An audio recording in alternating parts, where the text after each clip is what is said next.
सुमन, अब ये रोना धोना बंद करो। 6 दिन हो गए हैं शादी को और मैं आज भी कुंवारी की तरह बाहर सो रहा हूं।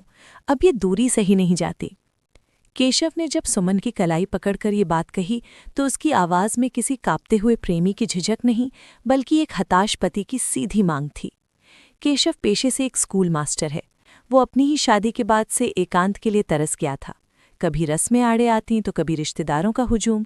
आज जब माँ ने दोपहर में सोने की इजाज़त दी तो केशव को लगा जैसे उसे जन्नत का टिकट मिल गया हो। वो बड़े अरमानों के साथ कमरे में घुसा था, जहां गुलाब की महक उसे बावरा कर रही थी, लेकिन अंदर का नज़ारा देख उसका सारा उत्साह ठंडा पड़ गया।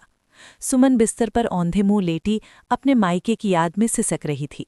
केशव के लिए ये किसी मानसिक युद्ध से कम नहीं था। उसे प्यार चाहिए था, लेकिन सुमन को उसका घर याद आ रहा था।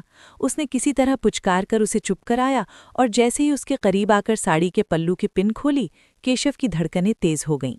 कमरे में पसरा सन्नाटा और सुमन की बढ़ती हुई सांसें गवाही दे रही थीं कि आज केशव का इंतजार खत्म होने वाला है। केशव के होंठ सुमन को छूने ही वाले थे कि तभी आंगन में किसी पुराने इंजन की तरह ससुर शंभुनाथ जी का ट्रैक्टर गूंज उठा। माँ की तेज आवाज ने कमरे की दीवारों को हिला दिया। अरे केशव, जल्दी बाहर आ, तेरे ससुर जी आए हैं बहू को विदा कराने। ये सुनते ही केशव के पैरों तले जमीन खिसक गई। विदाई? अभी तो उसने अपनी पत्नी को ठीक से देखा भी नहीं था।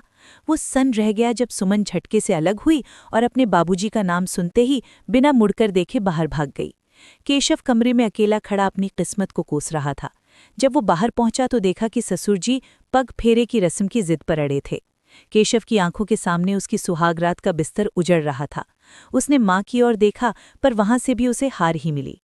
ससुर जी की मूंछों का ताव और माँ का पुरानी रीतियों वाला तर्क देख केशव को समझ आ गया कि आज वो अपनी पत्नी को रोक नहीं पाएगा। उसका पौरुष जैसे अंदर ही अंदर दम तोड़ रहा था।